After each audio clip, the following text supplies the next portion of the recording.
Hey guys, this is Hokma Finance Canada. In this video, we're going to show you how to lock your Royal Bank card in RBC app. If you don't have a Royal Bank account, we will put a link in the description below for you to sign up. We will also put affiliate links for similar bank accounts for you to sign up in case if you're interested.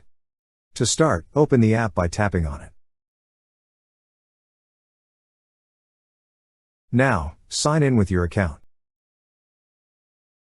Once you're signed in, you will see several options at the bottom part of the screen.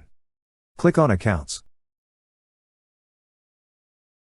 On this screen, you will see an option for Lock or Replace your card. Click on Lock or Replace your card. Here you will see a section for Lock Card. Beside it is a toggle button. To proceed, toggle to Lock. That's how you lock your Royal Bank card in RBC app.